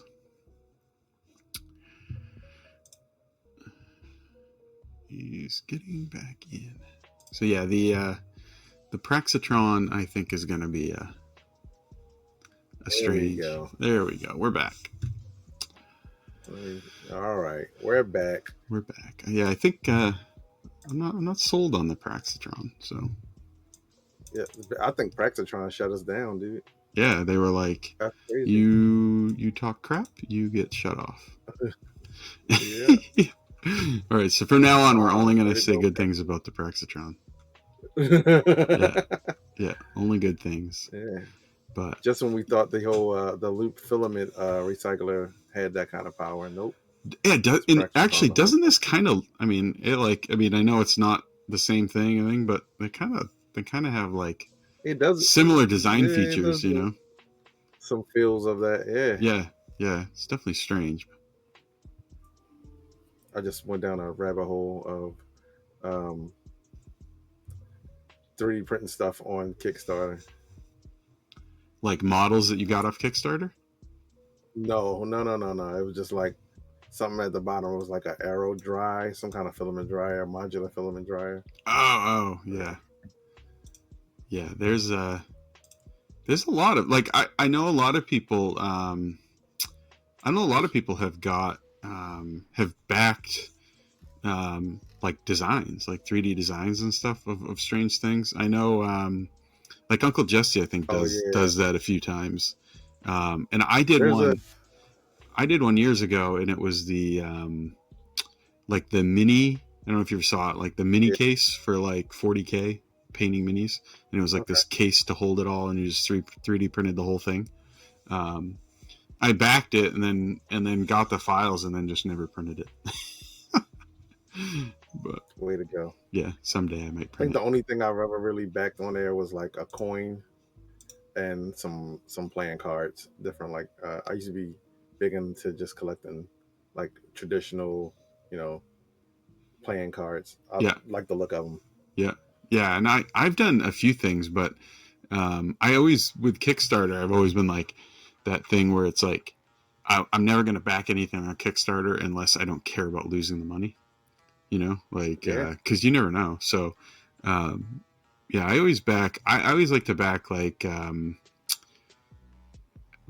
things that are like design based, 3D printed, specifically design based. But I did back a person who was making dice, like resin dice, a long time ago. And then they did send them out. We got them, and they were good. They were done really well. It was for my son for D&D, but and then after that they just disappeared. They I guess they sent all the stuff out, and everybody who backed them got their stuff, but they never did anything else with it. It just kind of folded after that. It probably was one of those things of they wanted it for themselves, and the only way they probably could get it done was in bulk, and so they probably my quality is terrible right now because of the sync. The only way that they could kind of get it done was to get other people invested in it. And I think that's what happens with a lot. I mean, I would like to see statistically like how many Kickstarters make it versus fail. I mean, the vast majority of them must fail, just like anything else. Like I can't imagine it's like a high success rate from Kickstarters, but I've never known anybody personally that's done a Kickstarter. Like I've known people that have done like a GoFundMe or crowdfunding or something for like a charity type thing. But I don't know anybody personally that's done a Kickstarter, but my feet gotten super muddy after that reboot. Yeah, it looks nasty. So, Tech Cheaper says my latest Kickstarter ended with me getting an outdated product that was 2 versions behind by the time it shipped. Yeah, and I think that's the Kickstarter thing. I always hear people say that, like, never back a Kickstarter unless you like, if you care about losing the money, or not getting what you're getting, and then like, well, I did. The only 3D printer I've ever backed was the Tyco, the little crappy white, like, the thing was awful back in the day, and never got it. I do know some people that said that they got it, but I never did. And that was just like I think even in the moment, like it wasn't quick after like that whole thing that came out. It was really quick after that everybody was like, all right, this thing's going to tank. And everybody knew they were just going to lose their money. But let's see. I haven't done many of them. So you can get this video quality back up to par. I hate that setting kind of resets every time. Oh, I know that. I am not getting it back. It's still trash. So is anybody else working on anything cool? You got the next event is what? Open Sauce, right? That's next weekend? Yeah. It's the 19th, right? So not this weekend, but next weekend. 18th and 19th? Yeah. Is it the 18th and 19th? Yeah. So I know Wazzy and Adam are going to be there, right? Yeah. Who else is going? Do you know of anybody else going? No, not Joel. Polymaker Joel's going to be there, but not. He's just going to be there, not like as Not a booth. Not like in super. Yeah, not with a booth or anything like that. Yeah. Just kind of like hanging out. Yeah, I've heard some other people saying that they were going, but yeah, I think I saw that Nomad was going. Steve from the Voron team is going as a participant. Yeah, yeah, I'd like to go to Open Sauce someday. I have a friend that lives in Malibu. He's from he's not from, but he spent a lot of time in San Francisco in the military. He was stationed in San Francisco, but I'd like to go someday. Maybe go down to Malibu, stay with him for a while, and then go north. But I don't know how far Malibu is from San Francisco. I know it's a ways. So there would probably be another flight. I mean, I'm pretty sure that they. I can't think of the guy who runs it, but I'm assuming he lives in San Fran. Yeah. But yeah, it would be interesting to go to,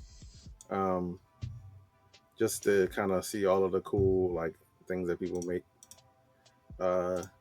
Is it at the top of my list outside of just going to San Francisco?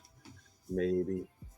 I don't think I'm far enough into my 3D printing career to like really enjoy that festival, that event. Yeah, it's not. It's one that I've always thought was interesting, but it's not one that I'm like. Yeah.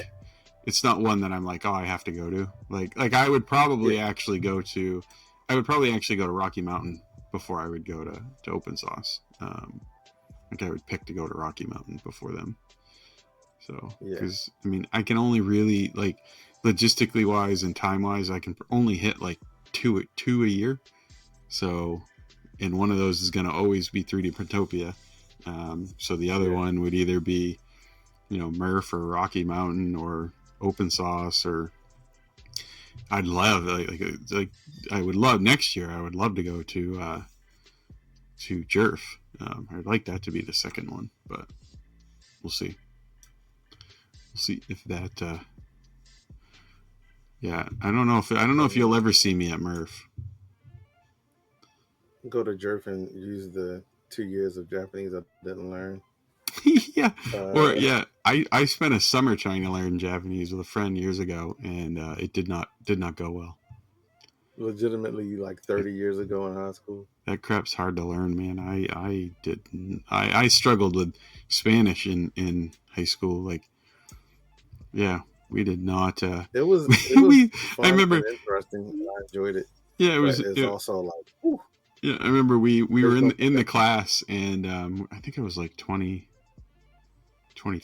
and the lady who was teaching the class, she looked at me and my friend who were in the class with me, and she basically told us very politely that we were not going to learn Japanese and that we were unteachable, and like it was like I was like, oh, okay. Yeah, it's hard. It's a hard language to get. If you are fluent, if you are fluent in that, man, I give it to you, because that crap's tough.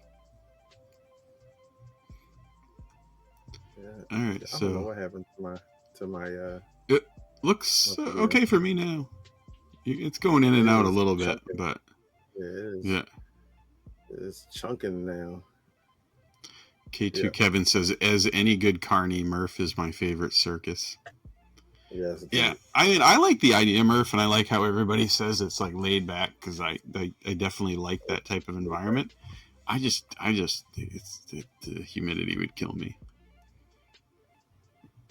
It is so laid back, man. It's fun. I like it because it's laid back, but then 3D Printopia, I like it because when you volunteer, you kind of get the inside track to like meeting people that you've only seen online. Yeah. And in YouTube videos and stuff like that. So that's pretty cool. And then the more you go to these things, and the more you're present in the community, the more people recognize you and like rub elbows per se. You're like cracking jokes with people, and that's why I like 3D Printopia, just because it's fun to meet a lot of the people that you talk with a lot. Day in and day out on it everywhere, especially Discord. To be able to meet some of them in person is cool. So is anybody else? How many of you guys live on the West Coast and live in Seattle or that area? Or in like Portland, Oregon? Because I just saw a post from Alan Mandick that he went to West 3D to pick up some ambrosia filament, and that their place is 15 minutes from his studio. Like that makes I wish I had a West 3D or a KB 3D or something like 15 minutes from me. I got to drive 4 hours just to get a micro center. Like, God, that would be so. I wonder how many people are 3D printing in like your area that you just don't know. You know what I mean? Oh, there's a ton. Then it might be like, there's a huge. Hey guys, let's go. Let's take the monthly micro center voyage or whatever. Yeah, it's usually me and my son, but yeah, no, Maine has a humongous 3D printing community. It's like but they can't. Yeah, I mean, there's only 1.3 million people in the entire state, but we already said it. We already had this said. There's 1.3 million people in Maine, and there's like 6 million people in Maryland. You know, like so. Yeah, it's a but there's a big 3D printing community because we have the University of Maine up here, which is one of the bigger, like one of the most well-known engineering universities in the country. So it's I mean that's the University of Maine is where they 3D printed that boat, massive boat, and it was the biggest boat 3D printed at the time. And but yeah, there's a big. Nobody here is good at like organizing events for anybody. So it's like, but we don't have any stores either, like any 3D printing stores, like no micro center, no anything. But if Polymaker is now going to be sold in Best Buy, I might be able to actually go to Best Buy, which is like 5 minutes from my house, and buy Polymaker. What are you talking about? What are you talking about? Polymaker's being sold in Best Buy? What? Yeah, you didn't know that? You knew that? No. Oh. Yes, you did. Tell me more. Yeah. Tell me more. Yeah. No, but if they are, it would be cool. Now, I did look at like the stock on it. It was pretty sad. There were like 6 rolls of filament, and they were all like brown and like a really, or like the one color that was on there that I wanted was like the marble, and it was out of stock. Hey, brown is my favorite color. I did get a brown. I got the brown for this one, and it's a damn good color. Yeah, did you see the brown that Wazzy did with covered, that little? I don't know what that little dude is. The little. What is that called? A labubu or a what is that? I don't know what it is. It's like a labubu. It's some guy in China, I guess he designed it, right? Aren't they like plushies, little stuffies? Different types of. I guess it's like the new labubu. Yeah. Is it the new dragon? It's yeah, no, they're going to be like the new what were those things back in like the 90s? The dogs like and the little cheese or something like that. No, the little stuffed animal things. You get like dogs and birds and cats, and they had the tags on them. They were made by Thai. Yes. Beanie Babies. Beanie Babies. Yeah, I feel like Labubus are going to be the right, the next Beanie Baby. Yeah, I've been seeing them everywhere, and tons of people. I saw the two of that Wazzy printed, and I thought he was making the unspooled Labubu. Me and you, but I was like, somebody ought to make the unspooled duo in Labubus, and one would have to have like a headset and a beanie and glasses, and the other one would have to have dreads. Right. Oh, we need Wexters, unspooled Wexter models, minis. I'm pretty sure his list is way longer than Steve and Moji. Be like, yeah, you can commission and pay me. Yeah, but Labubus, I don't know. I see them everywhere now. Yeah. So have you been? Also, if you got members of the Discord, join the Discord. Yeah. I guess we'll focus more on that. We've been hanging out in there a lot lately.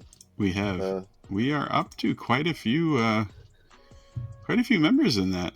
You know, I spammed all my peoples. Yeah, when we originally talked about it, we kind of originally didn't want to do it, and then we were like, we did it. Exactly. But you know, it's now, I think it's over 70 people in it now, and it's a good time. Nice. Lots of good people. Spam your friends. Yeah, make them come in here as well. Yeah, join in. It's fun. We have a pretty good Spooligan lounge. Yeah. But it's fun. Join Discord. It's what is it? I can't even remember the link. I posted it, but discord.unspooled3d.com. Yeah. And then what? I think that might be the only one. Yeah. I might make some for the other stuff to make it easier to find it. Yeah, we did do a it's got a nice fancy background now. Yep. I need to update the site, maybe make it a little more automated. Yeah. Works in progress. Yep. So also, I don't know if you guys know this, but I don't think he's even in here today. After all that smacky talk last night about catching a stream, I'm a fan of Delicious Flavor. Was streaming earlier today. Joe, yeah. Yeah, Joe was streaming. He was, and is he in here? Because his background music almost put me to sleep. His stream was still on, when we started initially. I messaged him like, "Hey, dude, you're still streaming." He forgot to turn it off. He said he fell asleep. Yeah, his background music. Yeah, his background music was like this like cool like jazz like speakeasy type thing, and I was like, you're gonna put me to sleep. I'm gonna fall asleep. Liz, Mando was streaming. He was painting. He was painting a Iron Man, right? And then he streamed some games. That I will say that Blueprints game, that puzzle game that he was playing, that actually looked kind of interesting. I tried to get him to switch to the finals, but he wouldn't. You won't hear the end of it. He made a suggestion.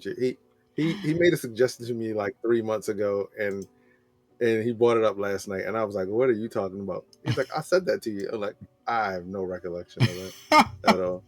I don't remember. But yeah, it was a good time. So if you guys are he was actually quite shocked that he didn't think he was at 36 followers, but he is. He's at 36 followers. So if you guys are want to support a member of the community, it's I am a fan of Delicious Flavor on Twitch. Give him a follow, especially if he's going to be streaming games and stuff. That would be cool. Yep.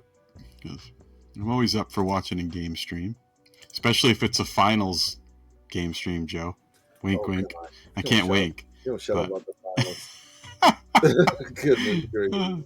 It's a good game. If I can't go one day without you saying something about the finals. It's a good game. It's so good. If you guys, I'll say it again. The finals. Play the finals. I knew it. Everybody play the finals. Go play the finals. Yeah, because it's Mando, Joe, the deep dive design. Like, Joe, you got too many names, man. You've got too many names. You got too many names. You got to pick one. Pick one and then brand yourself. Because I had seen I am a fan of Delicious Flavor in a bunch of streams, and I was like, oh, who is that guy? And then I think it was Steve. You were like, Steve was like, that's Joe. And I was like, oh, I didn't know. I'm gonna start an account that's I'm a fan of Delicious Neighbors, just to kind of troll him. What was that? Wasn't there a game that was like that? It was like Neighbors, Angry Neighbor, something. Hungry. I can't remember. It was like Hungry Neighbor. You had to like break into your neighbor's house, and if you like alerted him, he'd kill you. I know what you're talking about. Yeah, what was that? Angry Neighbor. I can't remember. Yeah, something like that. My son played it. So is anybody doing any cool prints? So it could be for open source, but if it's not for open source, like any cool projects that anybody's working on for 3D Printopia that you mentioned last week, and I was like, holy crap, that's like, it's already July. So August, September. Yep. I mean, we only have like 3 months. It's not even crazy. 3 months, right? August, September. Like we got 2.5 months, 2.5-ish months. This is wild. I feel like we just had I feel like we just had Murph and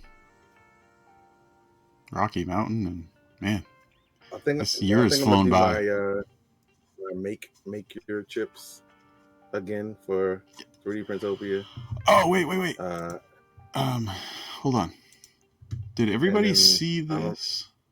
I don't know if I'm gonna do the phone stand or not. Oh, I like the phone stand. Do the phone stand. That was cool. The post on the phone stand is a lot. It's literally like shucking oysters to get that thing to where it should be. You're probably not going to do the Oreo. The Oreo again, right? Because weren't those a pain in the butt to print? But... Yeah, but I don't want to quit. I kind of want to try it again. Yeah. Okay. But all right, so I don't know. I'm gonna hold on. I don't want to share. I kind of want to share my screen again, but I don't want it to like break it. So I just won't. Yeah, Liz, I was thinking about that. I won't unshare the HeForce chip before the Eufy Make chips take over. So did everybody see this thing? This thing is awesome. I saw it, but I don't know what is it. What is it? It's a friggin' Maker chip dispenser. You put one in and you get one out. Dude, oh, that's crazy. So I thought about making something like that. Yeah, it's wild. Did we talk about that? I think so. Well, somebody from Japan made it, God. So they're so ahead, man. Yeah, it's wild. Like, damn it. Like, yeah. Yeah. And so cool. These are available. This is available. So Phil, Filthy Phil, or Phil in 3D from Vancouver. I think he's from Vancouver. He found the site where the person posted the file. So you can, I think it's like, it was like $5. I don't think it was $5 like US or Canadian. I don't know what it was, but you can print it and build it, and it's awesome. Like, that is so cool. I'm gonna buy it because I'm gonna print it like that for 3D Printopia for the kids. Yeah, but I think I'm gonna try to make a mechanism for making make your chips. Yeah, I think I'm gonna try to make some kind of like device where you put all the pieces in there and then it does all of the presses them together. Yeah, because that was the hard part, right? Snapping them together for kids. I enjoyed slapping them with the mallet, but yeah. Well, you could just have like some type of like screw press that just like screws down, and the threads can all be, everything can be 3D printed and just screw it down to snap it. But yeah, this thing's friggin' cool, and I'm guessing those tubes in the top must be. I don't know how many. Like, I didn't see how many you could fit in it, but I'm guessing it's quite a bit. If both of those tubes you can fill. But, yeah, I saw that and I was like, man, I reshared that crap. And then I think Pete saw it and he asked Phil he'd asked me if I had seen anybody had posted. I said no, and then like 5 minutes later, Phil's like, I found it, and shared it. Yeah, what I was thinking of was kind of doing like a trebuchet kind of thing where you put your chip in there and you shoot it into like a basket. Yeah, and it and then that gives you another chip, gives you one of my chips, type of deal. Yeah. So kind of technically a vending machine, but it's there would be a little bit more to it than that. Yeah, and I saw I looked at the design and everything, and it seems like the inside there's a big gear at the bottom. So it doesn't seem like a super complicated mechanism. So it should, from what I could tell, it should be pretty reliable. But yeah, I am definitely. It's probably not as complicated on the inside. You figure? No, there was a gear. They pull. What'd you say? No, but look, watch when he puts the coin back in there. It's like a pull or something of the knob, and then it drops before he even turns it. So watch, and then it's gonna see. It wasn't like a full turn. before it fell. Yeah. So when you look at the thing, there's like a big gear at the bottom, and then there's a gear where that mag thing is. But it like, I don't know how, based off how the coins are in it, I don't know how it must just flip down on the side and then roll out. But from what I could tell in the design, looking at it quickly, it looks like it's a pretty simple design, and it shouldn't be too bad to print. Yeah, I wonder how does it handle the whiffs? Oh, like one that doesn't. If you have one that maybe like 3.5 is the max, I believe, or 3.7. I think 3.5 is the max. Yeah. So if it's more than that, what would happen? Or if it's too thin, what would happen? Yeah, it looks like when they're putting the coin or the chip in and when it's coming out, it looks like there's some play. So I'm guessing they probably modeled in some tolerance there, so that if it's a little bit bigger, and if it was a little thinner, I'm guessing it would still work. But Pizla says children won't fit in that slot. No, you won't have any kids climbing in the machines, like what are those claw machines kids used to climb up? Not with that attitude. No, this was like this was when we were talking earlier, when we were like, oh, we wanted to highlight a print or something. When I saw this, I was like, this is the coolest thing ever. I gotta show people on stream. But yeah, I'll try to find, if you guys look at on my X where I shared this, Phil, so it used to be Filthy Phil, but I think he just recently changed his name to Phil in 3D.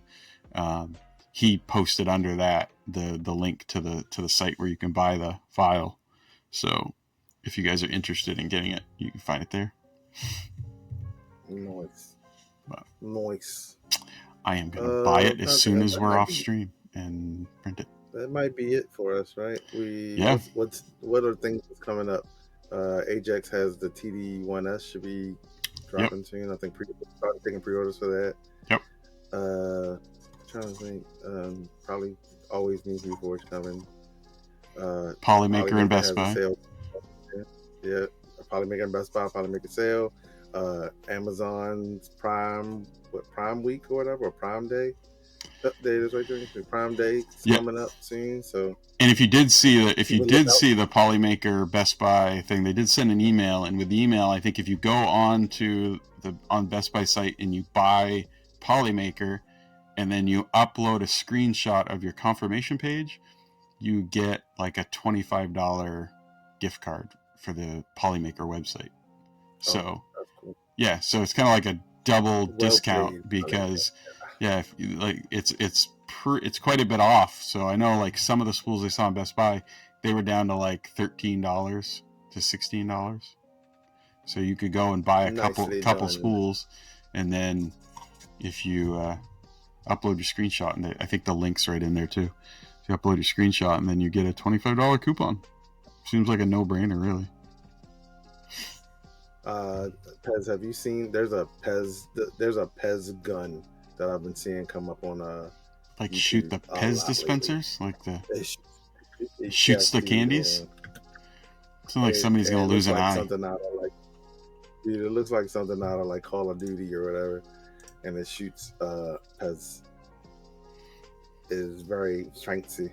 I'm afraid to stop sharing my screen. Look it up real quick. Just, what's it called? No, you look at. You want to share your screen? I'll stop. Here. Nope, you do it.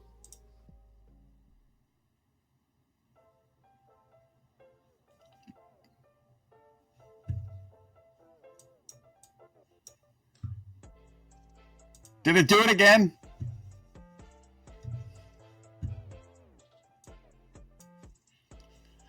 Oh, I hate this. I hate StreamYard or Stream Together. Oh, hold on. All right, am I back? He's back. I'm back. Okay. No.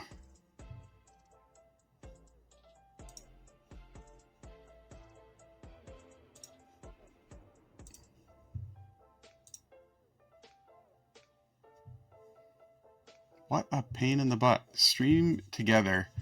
Do not share your screen if you are in Stream Together. Oh my gosh, what a pain in the butt. I'm never sharing my screen in Stream Together again. Ever. It's so bad. All right, Stream Together, sharing your screen is like the worst thing ever. When you stop sharing your screen, it reloads the Stream Together browser. Like, it reloads the whole thing, so it like kicks you out. It's awful. It's not boding well for Stream Together. Yeah, I don't know. It's good for everything except for, like, I don't know, sharing your screen. It's like if you share your screen, you got to share it and then never unshare it. Like, you just gotta leave it on. And maybe it's because it's for gaming, you know, like it's just people with gaming that are going to share their screen, the whole stream. But yeah, not cool. So if I have to share, if I'm ever sharing my screen again, I'm never unsharing it. You're just going to see it forever. Like I said, I'm afraid to share mine because I'm already. You can share it. Just don't unshare it. Just leave it up. I can't even unchunk right now. That's the issue. Is that no matter what I do, it won't. The quality is not improving at all. That's okay. Just share your screen. You'll go little anyways. Nobody will know the difference. Oh yeah, that's true. Yeah. Nobody will know the difference, and it'll probably get better just by going smaller. Let me hide all my bookmarks first. Hold on. So I don't get judged. I only share the window. Man, it's dragging. I haven't even shared it, and it's already dragging. Oh, remember when we tested this? I couldn't get it to work. All right, let's see. Share. All right. Joe says I can give you guys some tips on streaming. Joe, the pro streamer. Hey, I will always take tips, right? Hey, look at it. It did it. Oh, that thing's cool. It looks cool. Yeah, that's what I said. Oh, it actually shoots the dispenser? No, it shoots Pez's. I think the dispenser might actually be the magazine. Oh, see the motors cool. right there? It's got like... Yeah, dude. Dude, that thing must wind them. So that's like a... Yeah. So actual... so Nerf guns that have like the two wheels that spin, like they fire those darts. That thing must be fast. Yeah, I'm gonna check the quality down for a second. I'm just struggling, and it's already small enough. The thing looks crazy. Probably kill someone with that. You gotta wear safety glasses. You're gonna be someone at 3D Printopia, like firing Pez all over the place. Oh, you can't even do those in there. You have to do it outside. It's a tighter ship. Yeah. Right. Next year at Murph. But yeah. So I wonder what the feet per second is. I don't know. That's wild. Is it chunky for you? It's chunky. It's chunky. Yeah. It's super chunky for me. Yeah. Yeah, it's not liking it. But that's cool. So I'm gonna stop sharing. Let's see what happens. Oh God. It's gonna give him the boot. Did anything explode? No, it didn't. It didn't give you the boot. Apparently it's just me. We're still here. It only hates me. Pete said 65 miles per hour. That's crazy. Dude, that's wild for a little hard piece of candy. That's crazy. Dude.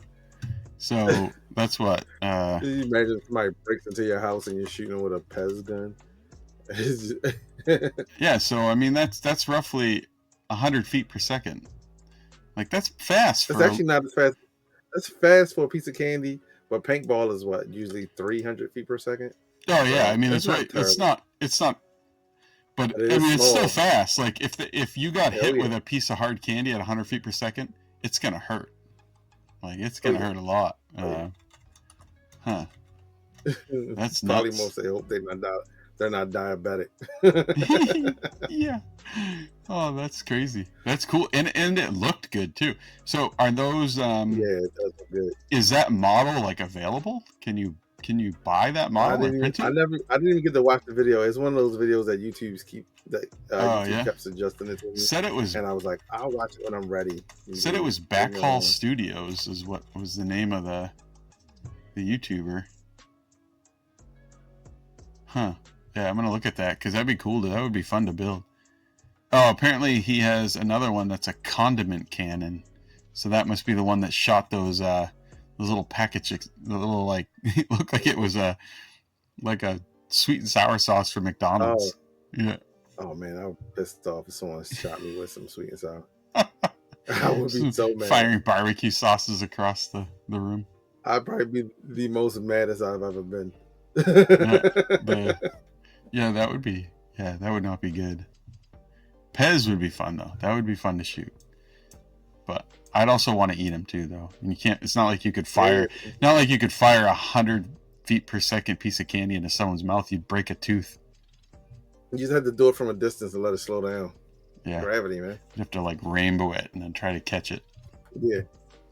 Don't shoot me. Don't shoot Pez with Pez. That's probably a good idea. But yeah, well, all right. I think. Do we want to wrap it up? Yeah, I think that was it, guys. We're over our time like usual, so way over. But what do we have coming up? We have I don't even want to I always feel nervous about saying who we have because I don't want to jinx it. Yeah, you know what I mean. I'm always like, plus I don't want to ruin the surprise. So we do have yeah. We do have some cool. We have some cool guests. We have one on we have one confirmed for the 28th. For 28th. Yeah. The 29th. Yeah. The last Tuesday of this month. And I'll actually be in Canada. I just remembered I'll be in Canada at the time, so I'll be trying to pull this off from a hotel room. You can do it. We'll do it. I know, right? Yeah. It should be fine. Yeah, so we have one confirmed for the last Tuesday, but then the next 2 Tuesdays, we've got some ideas and some. Yeah. But we will see. Yeah, we'll have Unspooled goes to Canada, or 0.5 Unspooled in Canada. Yeah. She said we have internet in Canada. We have internet, yeah. Yes, you can use, but hotel internet, you never know. Sometimes that's about as wild as it gets. I had to get the upgrade, oh hey, this is regular hotel internet. Yeah. And then you will need this kind. Yeah, the paid hotel internet that you're already paying for, really, but you got to pay more. Yeah. I am almost in Canada. Yeah. I'm probably running on Canadian power. Like my electricity probably comes from Canada. Yeah. Well, all right, guys. A raid target. Any suggestions for a raid target? A raid. Let's do. I think Big Jano was. We raid Big Jano all the time. He might be actually mad at us. Oh, Shenanigans. Wazzy's daughter is on. Oh, is she? Shenanigans is on. Yeah, Wazzy's daughter's on. Jazzy Wazzy. Let's raid into her. Let's raid. We're taking you guys to meet Daddy Wazzy's daughter, Jazzy Wazzy. Yeah. Jazzy, she's pretty cool. I actually caught a couple of her streams. And there may be some strong language. So just an advisory. But hang out for the raid. She'll appreciate it. It's Jazzy Wazzy TV, right? That one? Yeah. Jazzy Wazzy TV. And then just say that your father told us to stop by. Yeah. When you get there. Let me know when you hit me. What game's she playing? Mount Hunting. Oh, World of Warcraft, it says. Oh, okay. All right. Have a good night, guys. Thank you guys for coming and hanging out. Have a good night.